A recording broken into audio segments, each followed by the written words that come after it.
Good day everyone, I'm Alvin Isunyo. I will be your student teacher in this subject in STP20. Since we don't have our face-to-face class because of this pandemic, I will discuss to you through virtual recording. I hope you understand. Okay class, our topic is all about community, its element and categories. But before that, let me first introduce our objectives. Our objectives is to define and identify the categories and element of community. So let's define first what is community. Community is a social unit or a group of living things such as norm, religions, values, or identity. When you say community, mga butang nga adunay kalambigitan sa panaghiusa, sama pananglit sa usa ka nasod, baryo, lugar o kasilinganan. Okay class, did you understand about the community? Okay, very good. So now let's proceed. Okay, in our community there are elements of community. The first is a group of people. A group of people is the most fundamental or essential characteristic elements of community. When you say fundamental, kana bitawng pinaka-importante sa tanan. Muna siya, pinaka-importante or kumbaga sisa ka salida ba kanang siya ang bida. Okay. Kay kung wala ang hugpong sa mga tao, dili na siya matawag og community. Okay? Sige. Kadua, a definite locality.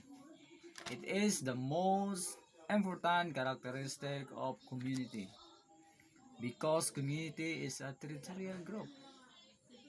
A group of people form a community only when they reside in a definite territory. Kana bitawng matawag ra ka diha sa usa ka lugar kung kana ang diha na jud ka nagpuyo. Manang gitawag din sa og definite locality. Sa isa ka locality, if dira na jud ka magpuyo sa usa ka lugar o komunidad. Ikatulo, community sentiment. Community sentiment refers to a sense of strong feelings among the members or feelings of belonging together. Without a sentiment, a community can't be formed. Kumbaga, sa like for example, kinahanglan nga naay panagtigom or meeting sa usa ka barangay o community. Ano? Mas nindot man gud na sa meeting kay or anang panbitaw aron diyan mo pagawas ang imong mga pagbati sa imong nakita sa imong community. Diyan mo sa bidding ipagawas. So okay. So let's proceed to the ikapat. Naturality. Communities are naturally organized. It is neither a product of human or nor created by an act of government. So it means ang community daw na organisa na siya daan. Wala siya nagbase sa produkto sa usa ka tawo or pinagi sa pagbuhat sa usa ka gobyerno. It grows spontaneously or kana bitawng kita sa kantang wala sa gituyo na siya. So once ang naturality daw once nga naa ka nagpuyo sa isa ka community or komunidad, automatically you're a member of a community. There's no need to make a law para lang nga mahimo ka diha nga kuan ka diha sa kuan ba ka ng member ka diha sa community. So ikalima na ta. Permanence. Community is always a permanent group. It refers to a permanent living association of individual within a definite territory. It is not temporary like that crowd or association. But sabot nga once diha ka sa usa ka komunidad nagpuyo, ang membership nimo permanente na gyud, unlike sa association or pwede ka mabulag diha sa pagpuyo. Kaunom, similarity. As they live within a definite locality, they lead a common life and share some common ends. Among the members similarity in language, culture, custom, and traditions, and in many other things is observed. So, diha sa komunidad kana ang kung diha na jud ka nagpuyo, imo nang makita nga kanaang adunay bitaw kanunay nimo makita bitaw nga similarity bitaw kanang sa primero sa istoryahan sa imong istoryahanan, murag familiar ra kanimo ba kanang same ra sa bitaw sa komunidad. Din sa culture basta ka ano sa custom murag understandable man siya. Din sa kapito na ta sa wider ends, a community has wider ends. Members of a community associate not for the fulfillment of a particular but for a variety of ends. So it means wider purpose. Kanang itong dili ra sa usa ka butang sila nag-focus kundi sa daghang butang bitaw kanang bali broad siya. Kanang nang taas kay nga kung ano na bitaw kay wala lang sa nakapokus sa isa ka purpose kundi sa daghan nga pamaagi. Wider ends. Number 8. A particular name. Every community has a particular name by which it is known to the world. Members of a community are also identified by that name. Like for example, people living in Philippines known as Pinoy or Pinay.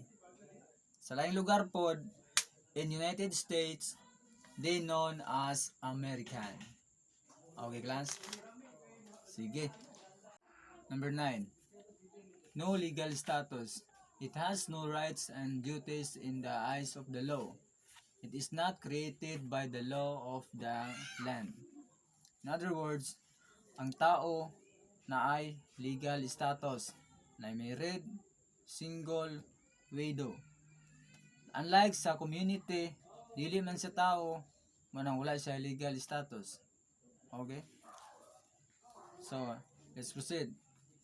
Number 10. Size of community. It may be big or small. Village is an example of a small community, whereas a nation or even the world is an example of a big community. Okay. So murag kuan man sana kanang understandable siya. So let's proceed. The last element is concrete nature. Concrete nature it refers to a group of people living in a particular locality.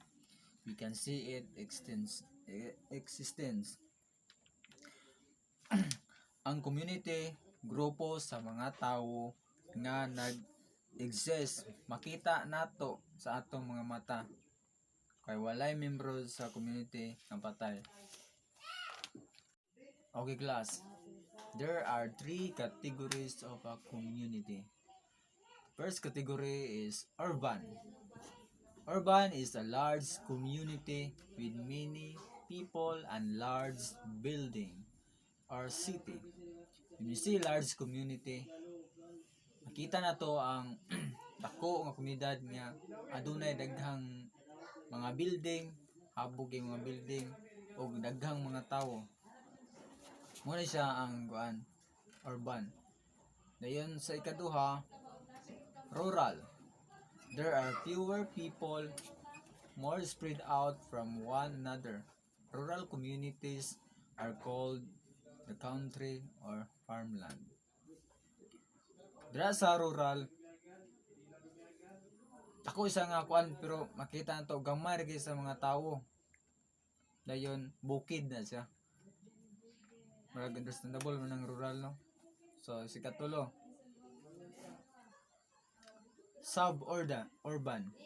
There are fewer people than in urban communities, but many more than in rural communities. Houses are often in neighborhoods and many people have yards.